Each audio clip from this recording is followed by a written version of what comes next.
Olá, estudantes. Eu sou a professora Edna Pagliari Brum. Hoje nós vamos continuar, com uma videoaula da disciplina Processos de Leitura, Produção e Análise de Textos Multimodais. Nós vamos tratar de um assunto do módulo 2, processo de produção textual, um processo de análise textual. Mas antes de iniciarmos, eu gostaria de deixar duas perguntas para você. Você conhece a expressão variação linguística? Já ouviu falar esse termo? Sabe o que significa variação linguística segundo os estudos da linguagem? Entender bem o que significa esse termo, entender o que significa variação linguística é muito relevante, para um professor em formação, um professor em língua portuguesa. Então, para entender variação linguística, primeiro, nós precisamos estar bem cientes de que a língua e a linguagem ela é um objeto que está sujeito a alterações, ou seja, a língua não é homogênea, não é? Porque ela é uma parte constitutiva do ser humano e da cultura da qual este se insere. Então, assim, se o ser humano está em constante mudança de ideias, de valores, de princípios, de aparência, bem como a sociedade na qual ele faz parte, é natural que haja variações e mudanças linguísticas também. A variação linguística não é um problema, ela faz parte da língua, faz parte do ser humano, do ser social. A língua, segundo a sociolinguística, ela é uma atividade social, resultado de um trabalho coletivo empreendido pelos falantes em cada interação realizada. Então, cada vez que nós interagimos, a língua está em funcionamento. E é por isso também que ela muda, porque há várias formas de interação. A língua, então, é heterogênea, ela é múltipla, ela é variável, ela é instável, ela está sempre em mudança. Então, assim, é ilusório, nós achamos que a língua não muda, porque ela muda, mas ela é tão natural, essas mudanças são tão naturais que nós não percebemos. Por isso que há essa falsa ideia, de que a língua é única. Essa variação, ela ocorre em todos os níveis da língua. Por exemplo, no fonético e no fonológico, não é? Então, um exemplo clássico, é a pronúncia do R em algumas palavras. Por exemplo, na palavra porta. Então, a gente tem 3 formas, no mínimo, de pronunciar esse R, da palavra porta. Em São Paulo é de um jeito, no Rio de Janeiro é de outro jeito, e em Mato Grosso do Sul também. Mas, como eu disse, é tão natural que muitas vezes nós não percebemos isso.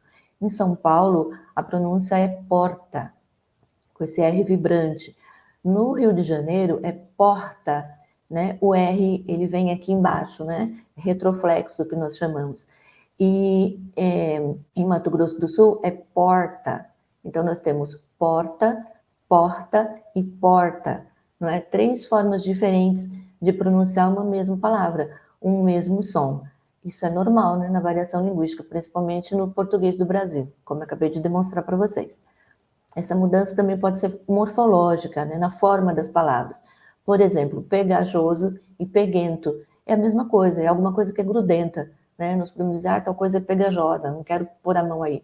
Em outros lugares se fala peguento. A mudança também, a variação pode ocorrer na sintaxe das orações. Então, exemplos, Uma história que ninguém prevê o final. Uma história que ninguém prevê o final dela. Uma história cujo final ninguém prevê. Podemos expressar esses sentidos pelo menos de 3 formas diferentes. No nível semântico, nós temos a palavra vexame, que pode ser vergonha, Alguém passou uma vergonha, passou um vexame, ou pode também ter sentido de urgência, de pressa, não é? Se nós procurarmos a palavra vexame no dicionário, essas 2 acepções vão aparecer, entre outras. Pode ser no nível lexical, no nível da palavra. Por exemplo, pipa, papagaio, pandorga, quadrado, é a mesma coisa. Em São Paulo se usa muito a palavra pipa, no Rio de Janeiro também. Papagaio, até um bom tempo atrás, algumas décadas, também era usado em São Paulo. Agora, pandorga é típico, é uma palavra típica do Rio Grande do Sul. Então, dependendo da região do Brasil, nós temos essas expressões, para dizer o que é pipa, Todo mundo conhece pipa, Aquele é um brinquedo, feito de varetas e de papel de seda, com uma linha amarrada, que nós podemos empinar, Empinar pipa. Ela fica flutuando com o vento, Nós podemos direcionar de acordo com o movimento que nós fazemos com essa linha que está amarrada nela. Então, todo mundo que conhece uma pipa sabe descrever uma pipa, assim como descrever um papagaio, se for em São Paulo, uma pandorga, se for no Rio Grande do Sul, né? Lembrando que papagaio, por exemplo, é uma palavra que tem mais de um sentido, também pode ser a ave, né? Variação linguística no nível estilístico pragmático. Então, nós podemos ter maneiras mais formais, né, ou menos informais de dizer a mesma coisa. Por exemplo, queira se sentar, por favor. Ou então, vai sentando por aí, galera. Vejam, o sentido é o mesmo, né? Nós queremos que a pessoa se sente e que ela fique à vontade. Só que dependendo, né, do nível de formalidade, dependendo da pessoa, dependendo do local onde nós estivermos, nós podemos dizer queira se sentar, por favor, ou então nós podemos dizer vai se sentando por aí, galera, não é? Se estivermos no trabalho, por exemplo, não é? Recebendo alguma pessoa no nosso trabalho, nós podemos queira se sentar, por favor.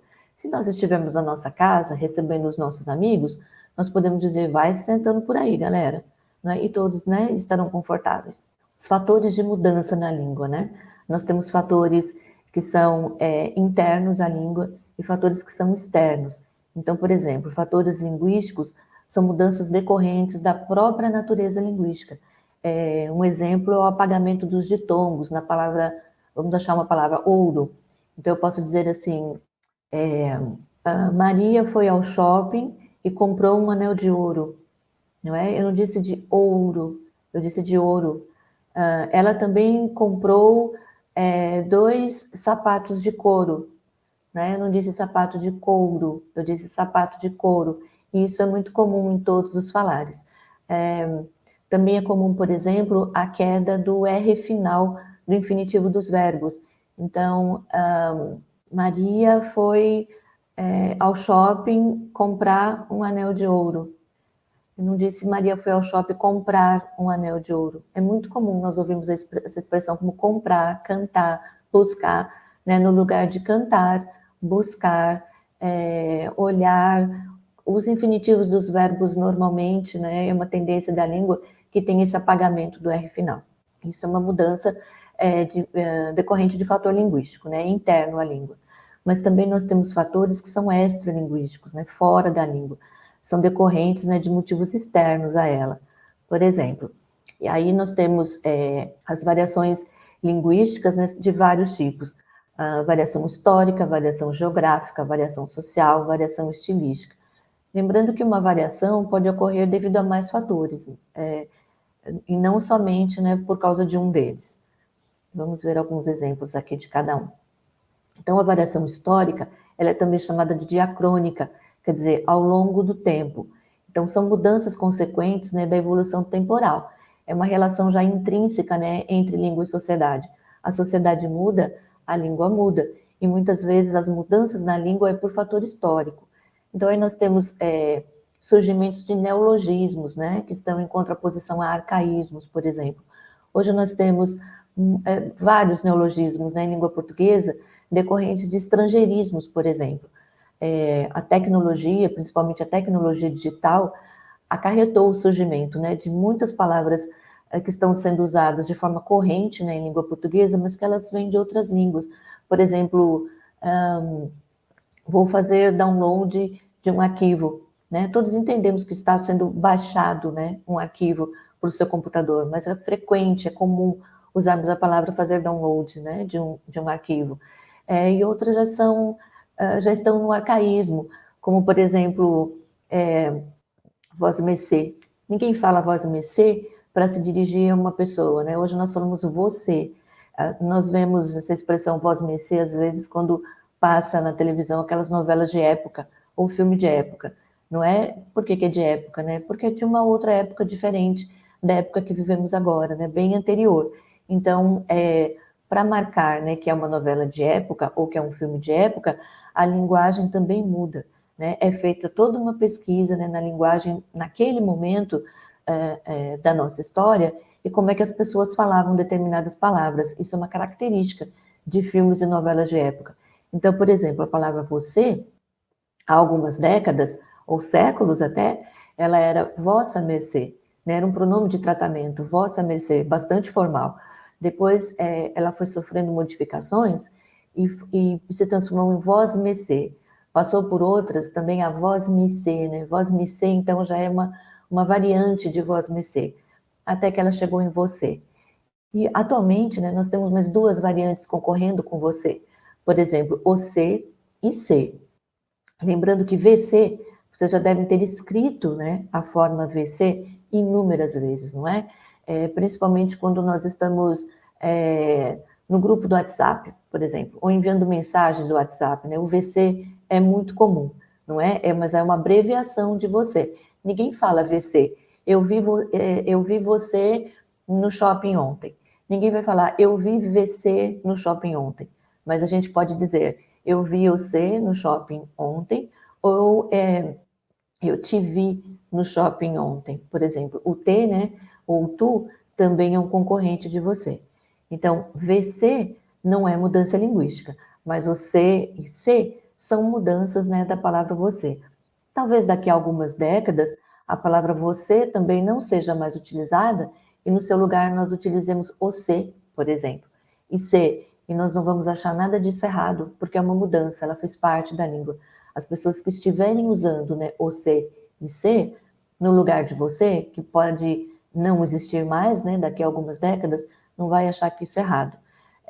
Hoje, nós já temos, por exemplo, em São Paulo, o uso do você e do C é muito comum.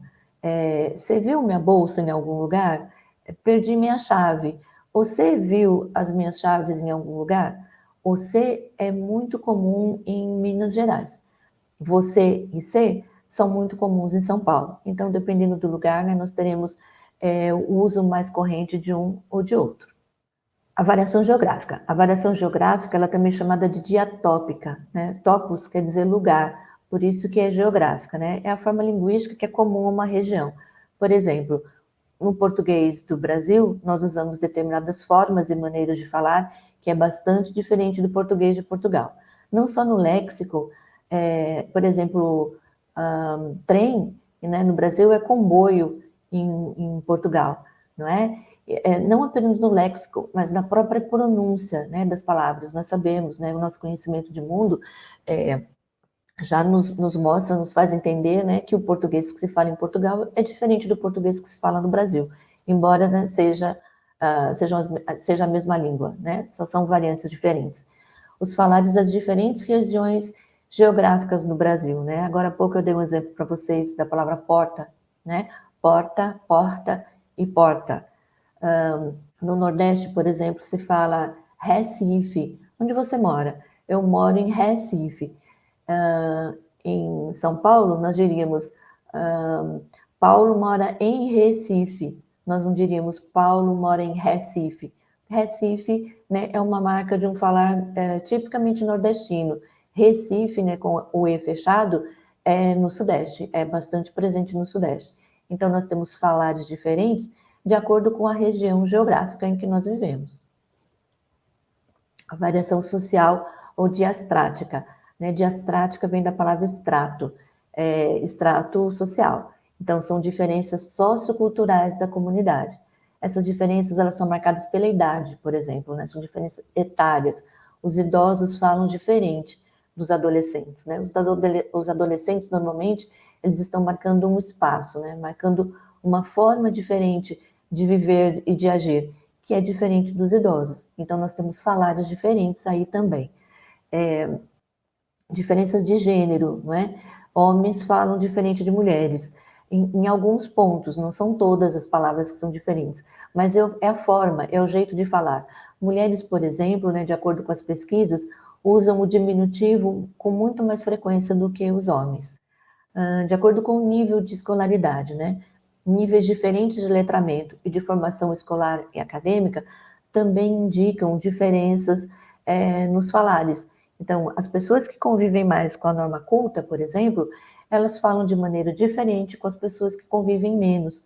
As pessoas mais escolarizadas, elas falam diferente das pessoas menos escolarizadas. E isso não traz prejuízo nenhum para nenhuma outra na forma de interagir, porque elas vão interagir de qualquer forma, não é? Então, assim, o problema, a diferença pode ser nos usos, na necessidade de um uso mais formal ou menos formal, mas elas vão interagir do mesmo jeito. A variação estilística, né? Ela vem de um estilo. Então, são diferenças, né, diante de situações formais e informais, como sente-se, por favor, que nós vimos agora há pouco, né, e senta por aí, galera, né, são diferenças dessas situações, formais e informais. Elas são decorrentes também da necessidade de adequação ao ambiente, ao interlocutor.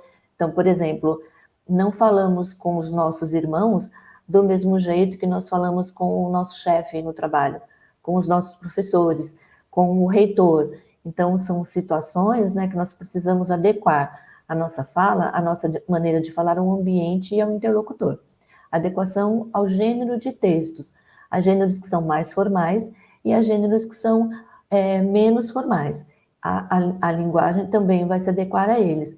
Então, por exemplo, uma diferença é uma conversa ao telefone e um gênero artigo de opinião.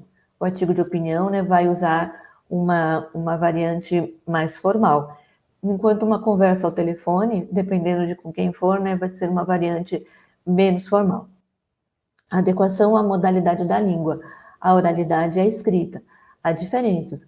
A oralidade, ela segue normas próprias da oralidade. A escrita segue normas próprias da escrita. São modalidades de língua diferentes. Por isso, pode haver variação estilística entre uma e outra. Variação linguística, algumas considerações importantes. Eu disse a você lá no início, né, da nossa videoaula, que é muito importante para um professor de língua portuguesa que ele entenda muito bem o que significa variação linguística, porque é comum que haja algumas confusões, né, principalmente no senso comum, sobre o que é variação linguística e outras questões que são trabalhadas, que envolvem a língua. Então, nós precisamos entender muito bem essas diferenças. Por exemplo, a primeira delas, né, e foi assim que eu iniciei a nossa videoaula, a língua não é única, ela não é invariável, ela não é homogênea. Nós temos um sistema, o sistema da língua, a estrutura da língua, essa sim, é única e é homogênea. Mas a língua, enquanto funcionamento, ela varia, ela não é única, ela é heterogênea. Outra questão importante, língua é diferente de norma. A língua tem normas próprias, é diferente de norma padrão, é diferente de norma culta. Língua é diferente de gramática. Gramática, essa que nós aprendemos lá na escola, ela é um conjunto de normas e de regras com base, né, numa gramática padrão. Mas a língua não é gramática padrão. A língua tem normas próprias. E gramática é diferente de norma também. Vamos dar uma olhadinha em cada um desses conceitos para que eles possam ficar mais claros para nós. Então, primeiro, variação linguística e norma, né?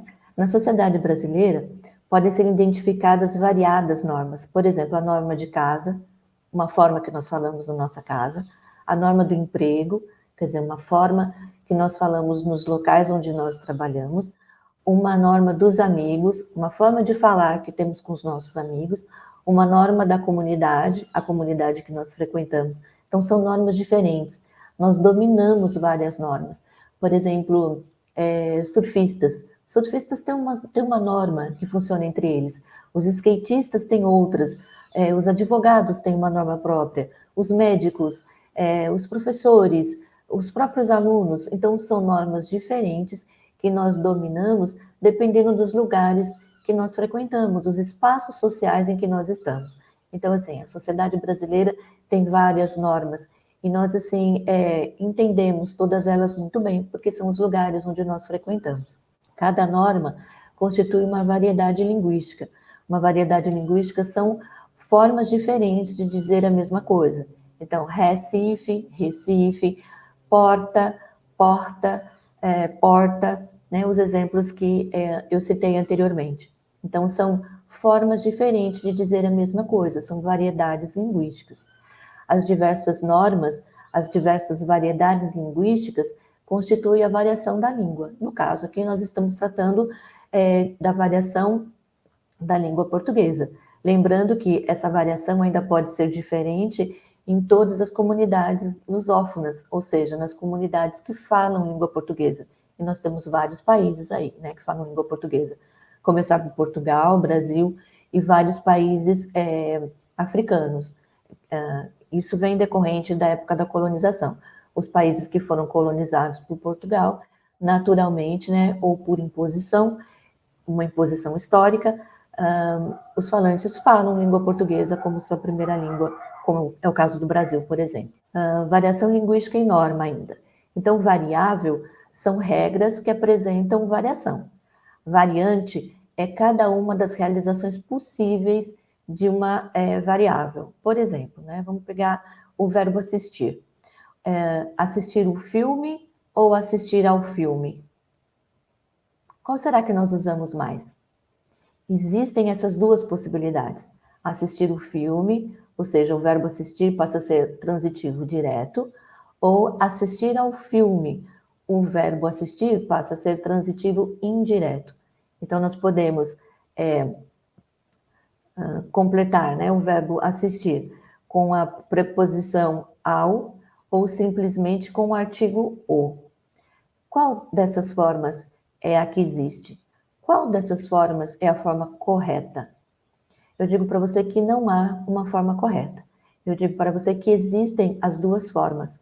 Nós podemos dizer assistir o filme ou podemos dizer assistir ao filme.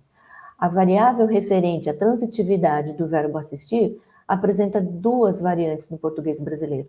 Nós ouvimos as pessoas dizerem assistir o filme com muita frequência, assim como ouvimos as pessoas dizerem assistir ao filme também com frequência.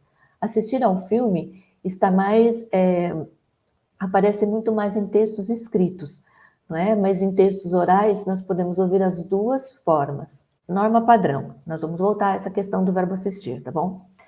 Norma padrão e norma culta. Então, nós temos aí diferenças também entre o que é chamado de norma padrão e norma culta.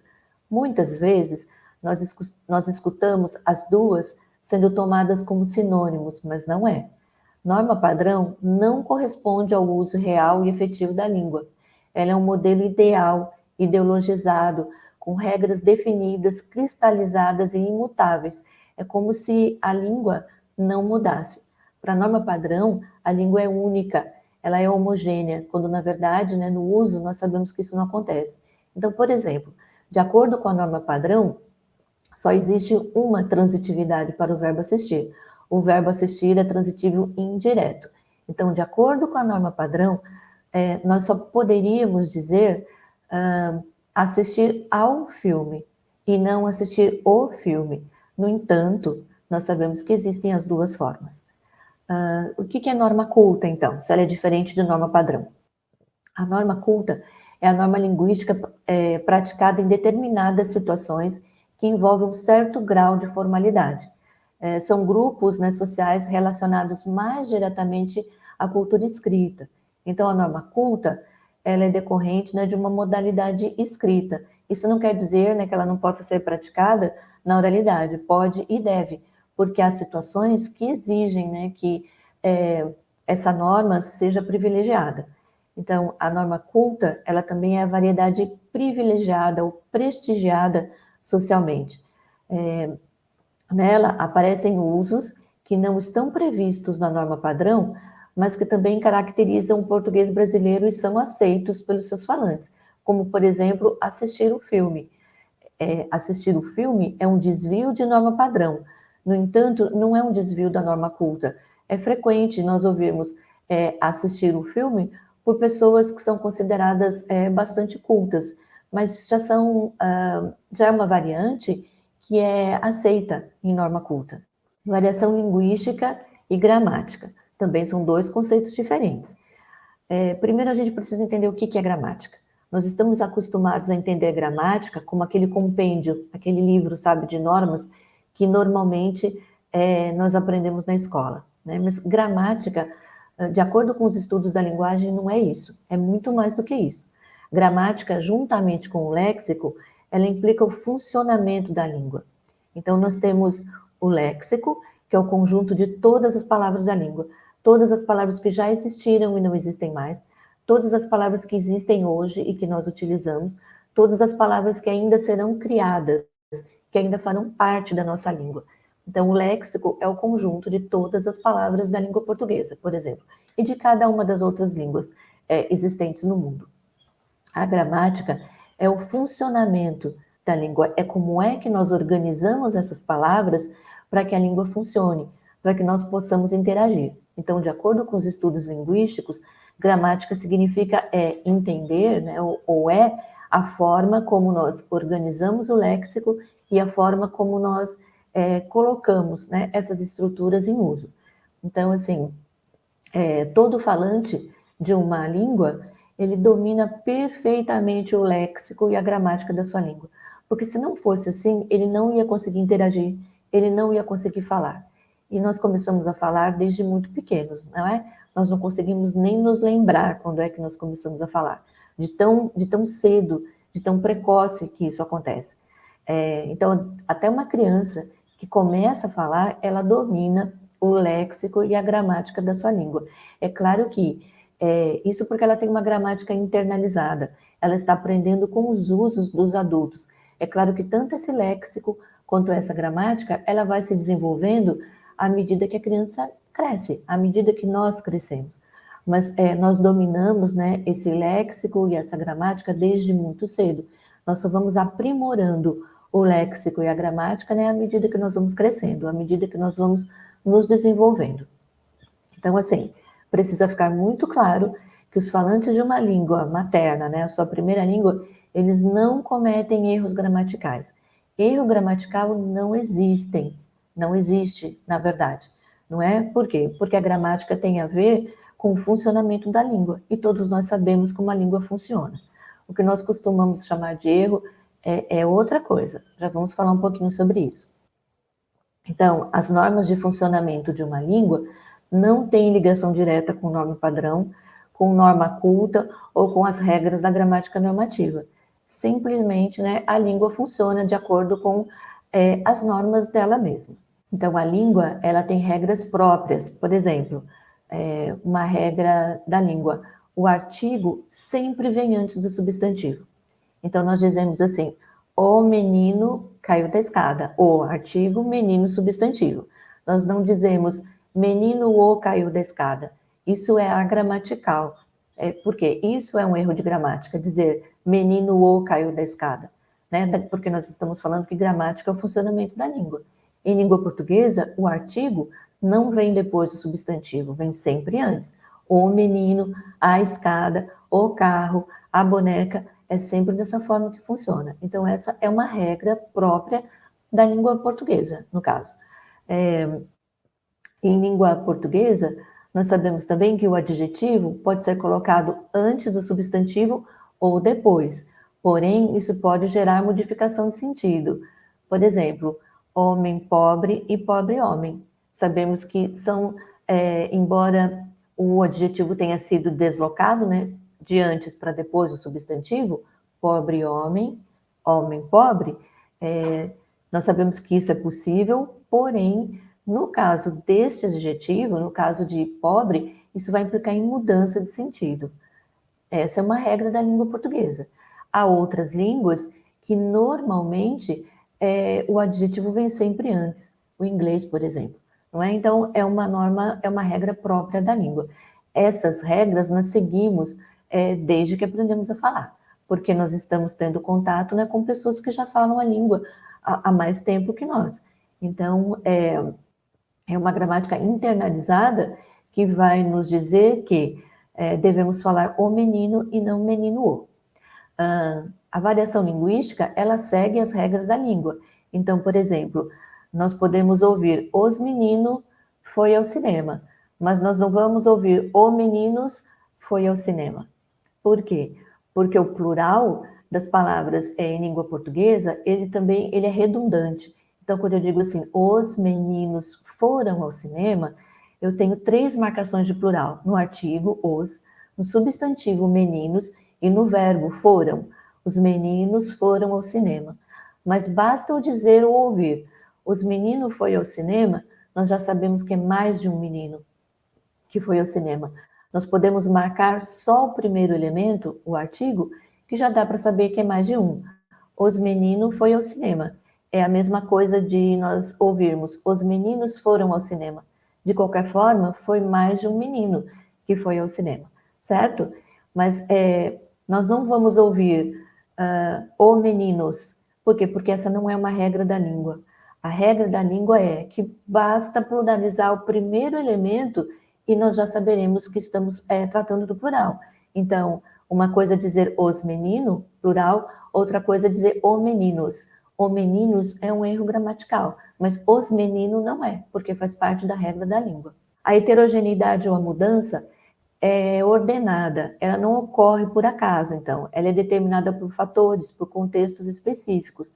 Então, quando eu digo os meninos, há uma regra que determina que o primeiro elemento deve ser pluralizado, ou que pluralizar o primeiro elemento da estrutura já é suficiente para nós entendermos que trata-se de mais de um elemento, que nós estamos diante do plural, não é? Então, é um contexto específico. Ninguém vai pluralizar uma expressão como o meninos, mas vai pluralizar como os meninos, porque basta pluralizar o primeiro elemento. Isso é um contexto específico. Um outro contexto específico, me lembrei da palavra porta, de novo, não é? Quando, ou da palavra cantar, o infinitivo do verbo. Eu disse a vocês que é bastante comum sumir, né, tirarmos o R final do infinitivo, de cantar para cantar. Mas nós não podemos tirar o R, por exemplo, que está no meio das palavras. Não dá para tirar o R da palavra porta, por exemplo. Não dá para dizer pota, né? Ninguém vai ouvir a porta bateu. Nós vamos ouvir sempre a porta bateu, não é? Mas nós podemos ouvir aquela moça gosta muito de cantar. A gente pode ouvir aquela moça gosta muito de cantar, ou podemos ouvir aquela moça gosta muito de cantar. Então é diferente, é um contexto específico. É diferente de um R entre vogais, como porta, e de um R final, né, no final da sílaba, como cantar. Então são contextos específicos. Nada na língua ocorre por acaso. Não é? As mudanças, elas são justificadas por fatores linguísticos, extralinguísticos e por contextos específicos. Elas seguem uma ordem. As mudanças não são operadas porque os falantes querem, mas por normas próprias da língua. Variação linguística em ensino. Então, a gramática, né, que histórica e tradicionalmente ela vem sendo estudada na escola, ela é a gramática normativa, ou seja, aquela que impõe normas, mas não normas com base nas normas da língua, normas com base em um padrão único. No entanto, né, essa gramática, ela não dá conta de todos os fenômenos da língua, porque ela está baseada, né, nas regras da norma padrão. Lembram? Aquela norma que é artificial. Na escola, costumeiramente, essas mesmas normas, elas são aplicadas indistinta e inadvertidamente à norma culta e às demais normas, e não aos usos reais da língua. Isso é bastante complicado. Isso é bastante complicado porque o aluno passa a entender que existe só uma norma, que todas as demais são erradas, o professor passa a julgar a forma como o aluno fala como errada, isso causa uma série de problemas para os alunos e para o próprio ensino de língua, porque nós temos textos que eles são utilizados ou eles são produzidos não apenas na norma culta, mas em outras normas. Os nossos alunos, eles precisam dominar uma variedade de normas, e não apenas a norma culta, essa também, porque é uma norma privilegiada, é uma norma prestigiada, ela tem um valor social muito grande. Todo o conhecimento produzido, né, pelas pessoas, pelos seres humanos, eles estão registrados na norma culta. É claro que é necessário aprender norma culta, mas o aluno também precisa entrar em contato com outras normas. Então, assim, por isso, né, de modo associado à gramática normativa teórica, é necessário estudar a língua refletindo sobre os usos reais das formas e dos fenômenos linguísticos nas mais variadas situações em que eles são utilizados. Como é que nós fazemos isso? Por meio de gêneros textuais, por meio dos textos, porque os textos, eles são práticas sociais reais de linguagem. Nós precisamos ofertar, né, oferecer aos nossos alunos, né, textos das mais variadas normas, das mais variadas situações, para que eles entendam o funcionamento da língua, e não apenas de uma norma. E aí, por quê, né? Por que isso tudo tem que ser pensado no ensino?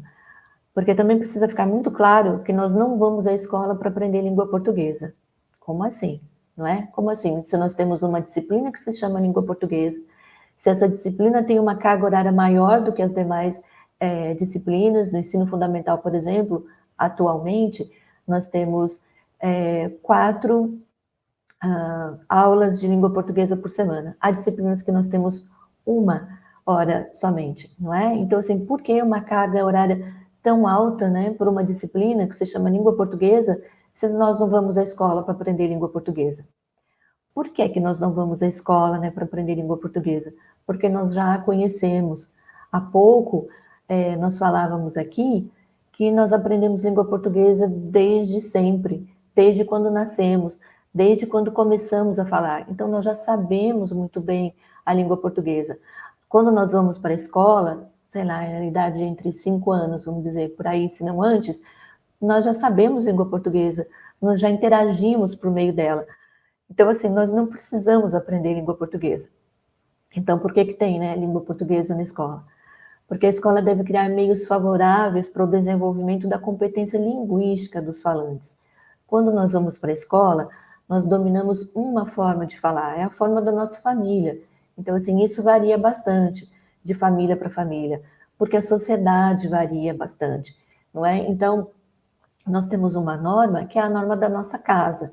Nós vamos para a escola para desenvolver competência linguística. A escola é responsável por esse desenvolvimento.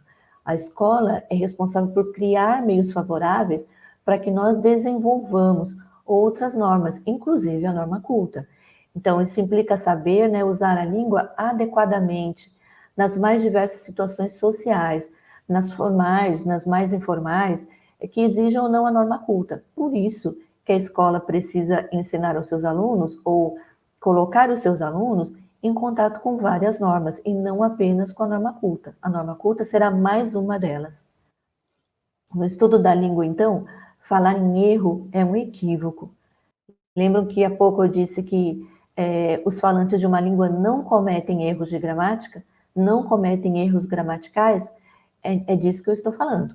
Então, assim, o que deve prevalecer no ensino de língua é a adequação. Adequação a quê? Aos contextos sociais, às várias situações sociais. Para cada situação social, usamos uma norma diferente. E é isso que os nossos alunos precisam aprender. Então, o que se acostumou equivocadamente a classificar como erros gramaticais ou erros de português, ou dizer que determinada pessoa não sabe falar português, que ela não sabe gramática, são desvios de uma norma, não são erros de gramática ou erros da língua, né? A pessoa sabe falar português desde sempre, mas o que está sendo chamado de erros nesse caso, e isso é muito equivocado, são desvios de uma norma. No caso, né, da escola ou de outras instâncias sociais, é da norma culta que se está se falando que se comete erro, né? Que tem como base um padrão que é aplicado à escrita formal, entre outros. Então, não são erros de gramática, mas são desvios dessa norma, no caso da culta. É como falar assistir o filme e assistir ao filme, não é? Se nós olharmos só pela norma culta, nós vamos dizer que assistir o filme está errado, né? Quando, na verdade, só é uma forma que é inadequada à norma culta com base no padrão. Mas não quer dizer que seja erro, porque nós falamos e já ouvimos muitas vezes, né, alguém dizer assistir um filme e entendemos perfeitamente, né, o que essa pessoa está dizendo para nós, ok? Então, assim, é um desvio de norma, mas não é um erro de gramática, tampouco um erro de português. Faz muita diferença, né, que nós entendamos isso. Isso é muito importante, essa distinção entre erro e inadequação. A variação linguística e preconceito. Não é? Se nós estamos falando de erro, é super importante também que nós falemos de preconceito. A variação linguística ela é um fenômeno que faz parte da língua, de todas as línguas, não só do português. Todas as línguas, né, passam por variação linguística. Por quê? Porque a variação linguística ela não é um problema da língua, mas ela é intrínseca a ela. A variação linguística ocorre. Por quê? Porque a língua muda. Então, desprezar a variação linguística ou excluir a variação linguística, né, em nome de uma pretensa preservação da norma culta do português, há também essa confusão, né, entre norma e língua. Acabamos de ver que norma é uma coisa e que língua é outra, são conceitos diferentes.